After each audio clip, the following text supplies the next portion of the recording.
राजस्थान के गुजरों ने ये तय कर लिया है, पिछली बार सचिन पायलट मुख्यमंत्री बनेगा ये कह करके उन्होंने वोट लिए। इस बार गुजर इनके उसमें बहकावे में नहीं आएंगे और पूरा गुजर समाज राजस्थान का भारतीय जनता पार्टी के साथ है। एकजुटता की तस्वीर एक बार राहुल गांधी ने इन दोनों के हाथ मिलाए थे, तो 3 दिन बाद अशोक गहलोत ने कहा कि सचिन पायलट निकम्मा है, नकारा है। फिर वो प्रियंका गांधी ने हाथ मिलवाए तो कहा कि ये सचिन पायलट चोर है, डरपोक है। तो ये तो इनसे कुछ नहीं होता। सुभाष चौक में एक मुस्लिम युवक की हत्या होती है तो मौत होती है तो 50 लाख, और उदयपुर में कन्हैया की हत्या होती है तो उसको 5 लाख। क्या क्यों? उसका क्या खून सफेद था? पहले एक बार उनके पतिदेव चुनाव हारे, अब ये 2 बार ये हार गई, अब ये हैट्रिक करने के लिए चुनाव लड़ रही है। इस बार लगता है 175 जीतेंगे। जयपुर की मालवीय नगर विधानसभा क्षेत्र से भाजपा प्रत्याशी कालीचरण सर्राफ मेरे साथ हैं। कालीचरण जी, पार्टी ने आप पर विश्वास जताया है, किस तरह का चुनाव आप देख रहे हैं? देखिए, ये मेरा 9वां चुनाव है और जिस प्रकार का उत्साह मुझे इस बार देखने को मिल रहा है, मुझे ऐसा लगता है कि सारे रिकॉर्ड इस चुनाव में टूटेंगे। पूरे राजस्थान में जिस प्रकार की बीजेपी की लहर चल रही है, मोदी जी की लहर चल रही है, मुझे लगता है कि इस बार प्रचंड बहुमत के साथ भारतीय जनता पार्टी राजस्थान में सरकार बना रही है। कितना आंकड़ा होगा? अब पहले 163 जीते थे, तो इस बार लगता है 175 जीतेंगे।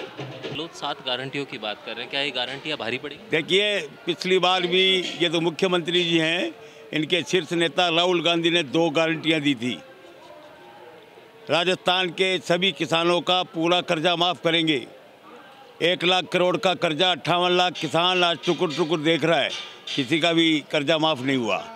दूसरा, उन्होंने कहा था कि 38 लाख बेरोजगार है राजस्थान में, उनको बेरोजगारी भत्ता देंगे या 2 लाख नौकरियां देंगे। 19 पेपर भर्ती परीक्षाएं हुई, इसमें 18 के पेपर लीक हो गए। एक व्यक्ति को भी रोजगार नहीं मिला और 35 रुपये भत्ता तो दूर, किसी को 2 रुपये भी नहीं मिले। तो इनकी गारंटियों का वही असर होगा जो पहले हुआ। कांग्रेस के नेता आरोप लगा रहे हैं कि भाजपा के पास मुद्दे नहीं है, धर्म के नाम पर भड़काकर लोगों को चुनाव के नाम की शुरुआत तो उन्होंने की। सुभाष चौक में एक मुस्लिम युवक की हत्या होती है तो मौत होती है तो 50 लाख, और उदयपुर में कन्हैया की हत्या होती है तो उसको 5 लाख। क्या क्यों? उसका क्या खून सफेद था? तो धर्म की राजनीति तो वो कर रहे हैं और हम पे आरोप लगा रहे हैं। अर्चना शर्मा जो चुनाव आपके सामने लड़ रही हैं, उनका एक मार्मिक सा वीडियो पिछले दिनों सामने आया, भावुकता होते हुए आपने कहा कि रोने धोने से वोट नहीं मिलते। रोने धोने से वोट नहीं मिलते, और वो कहती है कि आपके माँ हार गई तो मेरा पॉलिटिकल कैरियर खत्म हो जाएगा। तो कैरियर बना कब? भाई 2 बार, पहले एक बार उनके पतिदेव चुनाव हारे, अब ये 2 बार ये हार गई, अब ये हैट्रिक करने के लिए चुनाव लड़ रही है। उनका एक आरोप है आपके ऊपर कि माफिया तत्वों को आपने संरक्षण दिया है, बहुत गंभीर आरोप है। यानी 900 चूहे खा के बिल्ली हंस को चली।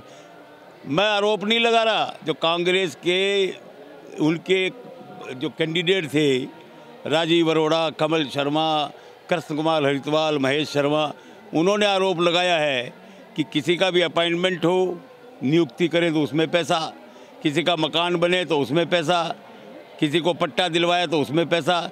तो भ्रष्टाचार की जननी, और यह आरोप लगा है मेरे पर कि मेरे को माफियाओं का संरक्षण, एक उदाहरण दे दे कि मैंने किसी माफिया को संरक्षण दिया हो। प्रमुख मुद्दे क्या होंगे भाई साहब? एक बार आपकी सरकार बनती है, चुनाव आप जीतते हैं, तो क्या प्रमुख मुद्दे होंगे? किस पर आप काम करवाना पसंद करेंगे? क्या प्रमुख मुद्दे होंगे आप अगर चुनाव जीतते हैं, आपकी सरकार बनती है? तो मालवीय नगर क्षेत्र की जहाँ तक भारतीय जनता पार्टी का सवाल है, जो कहते हैं वो करते हैं, जो करते हैं वो कहते हैं। पहले हमने कहा बिसलपुर से पानी लाएंगे, बिसलपुर से पानी लाए। हमने कहा अमानिशा के नाले को द्रव्यवती नदी के रूप में परिवर्तित करेंगे, हमने किया। हमने मालवीय नगर विधानसभा क्षेत्र में कहा कि अंडरपास बनवाएंगे, हमने 4 अंडरपास बनवाए। हमने कहा कि जयपुरिया हॉस्पिटल को SMS हॉस्पिटल का भार कम करने के लिए सुविधाएं उपलब्ध कराएंगे, हमने MRI की सुविधा कराई, वहां पर CT स्कैन की सुविधा कराई। हमने कई सुविधाएं, 150 बेड का वहाँ अपने मैटरनिटी होम खोला। इसका परिणाम है कि जहाँ पहले 300 का आउटडोर था, 4000 का आउटडोर हो गया। हमने वादा किया था कि गांधीनगर और दुर्गापुरा रेलवे स्टेशन पर जो जयपुर जंक्शन से गाड़ियां चलती है, वो अधिकांश गाड़ियां नहीं रुकती, आज अधिकांश गाड़ियां रुक रही है। और इस बार मैं वादा करता हूं कि मेरे विधायक कोष का जो पैसा है, उससे विभिन्न कॉलोनियों में CCTV कैमरे लगाए जाएंगे, नंबर 1। दूसरा, ये बिजली के तार जो लटक रहे हैं, ये अंडरग्राउंड कराए जाएंगे।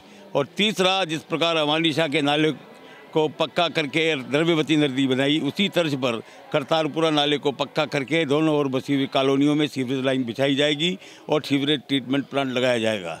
और चौथा, मालवीय नगर विधानसभा क्षेत्र में जहाँ जहाँ भी सीवरेज लाइन जीर्ण शीर्ण है उनको बदला जाएगा। और पांचवा, जिन जिन को पट्टे नहीं मिले, कई कॉलोनियाँ ऐसी हैं जहाँ इनको पट्टे नहीं मिले, उनको पट्टे दिलवाए जाएंगे। और पांचवा, थड़ी की समस्या हमारे मालवीय नगर में बहुत ज़्यादा है, उन सबको व्यवस्थित रूप से पक्की दुकानें अलाट करके व्यवस्थित रूप से बसाया जाएगा। जीत को लेकर कितना आश्वस्त है?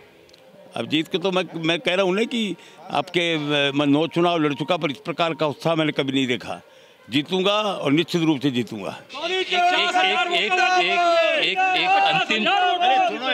एक अंतिम सवाल मैं आपसे पूछना चाहूँगा कि सचिन पायलट जो है वो बार बार कह रहे हैं कि हम योजनाओं के बलबूते सरकार रिपीट करेंगे, और अभी एकजुटता की तस्वीरें भी दिखने लगी। हाँ, एकजुटता की तस्वीर एक बार राहुल गांधी ने इन दोनों के हाथ मिलाए थे, तो 3 दिन बाद अशोक गहलोत ने कहा कि सचिन पायलट निकम्मा है, नाकारा है, कहा था ने। फिर वो प्रियंका गांधी ने हाथ मिलवाए तो कहा कि ये सचिन पायलट चोर है, डरपोक है। तो ये तो इनसे कुछ नहीं होता।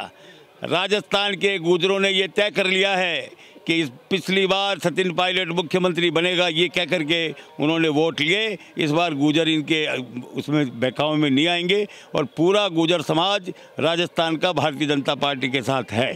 पॉलिटॉक्स से बात करने के लिए वरिष्ठ भाजपा नेता कालीचरण सर्राफ, जिन्होंने पॉलिटॉक्स से विभिन्न मुद्दों पर बात की। कैमरा जर्नलिस्ट टीटू के साथ संतोष मुदगल, पॉलिटॉक्स न्यूज, जयपुर। ये है टॉक्स न्यूज नेटवर्क और आप देख रहे हैं पॉलिटॉक्स, राजनीति का कच्चा चिट्ठा।